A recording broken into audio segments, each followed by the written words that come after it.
Selamat datang saudara-saudari. Hari ini kita bersambung mengenai layanan Roh Kudus dalam hidup kita. Ya. Roh Kudus menjadi saksi bahawa Yesus hidup. Ya, mana kita dapat mencarinya? Kita dapat mencarinya dalam Kisah Rasul-Rasul babak 5 ayat 30 berkata, Yesus yang tuan-tuan salibkan sudah dibangkitkan daripada kematian oleh Allah yang disembah nenek moyang kita. Allah mengangkat dia ke tempat yang berkuasa di sebelah kanannya untuk menjadi pemimpin dan penyelamat, supaya umat Israel dapat peluang untuk bertaubat dan beroleh pengampunan dosa. Kami menjadi saksi dalam semua perkara ini.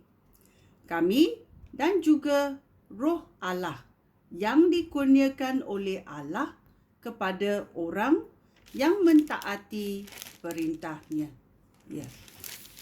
Roh Allah akan dikurniakan oleh Allah kepada orang yang mentaati perintah Allah. Ya, dalam Kisah Rasul-Rasul babak 4 ayat 31 sampai 33 berkata, setelah mereka selesai berdoa, tempat mereka berkumpul itu bergoncang. Bergoncang mungkin seperti gempa bumi.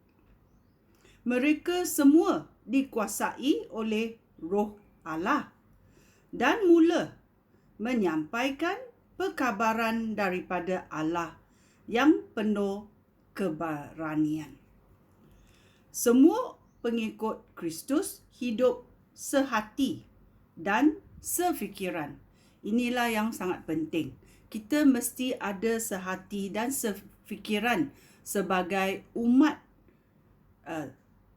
dan umat di kerajaan Tuhan. Tidak seorang pun menganggap apa yang dimilikinya kepunyaannya sendiri.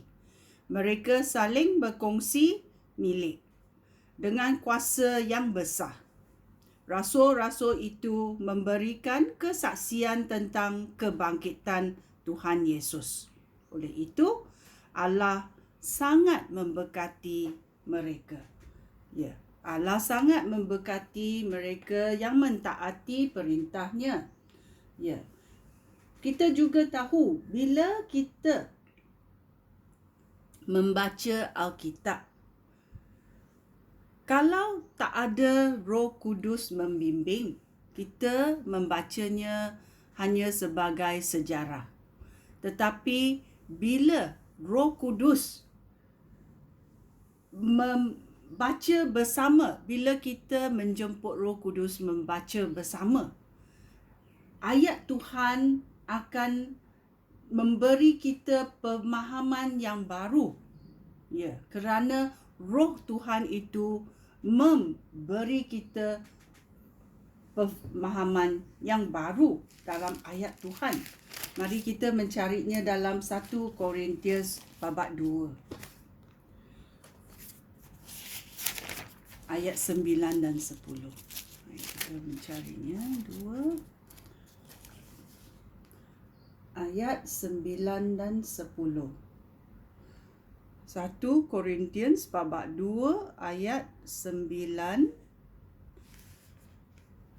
Seperti yang tertulis di dalam Alkitab, apa yang belum pernah dilihat atau didengar atau terlintas dalam fikiran manusia, itulah yang disediakan oleh Allah untuk orang yang mengasihi Dia. Melalui Roh-Nya, Allah mengatakan rancangannya kepada kita. Roh Allah menyelidik segala sesuatu, bahkan rancangan Allah yang paling tersembunyi sekalipun. Ya, sungguh baiknya kita tahu bahawa Allah akan menyatakan rancangannya kepada kita. Roh Allah menyelidiki segala sesuatu, bahkan rancangan Allah yang paling tersembunyi sekalipun.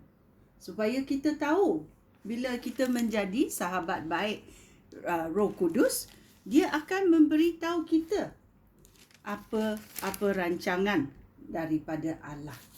Kita juga masuk mencari Yohanes babak 16.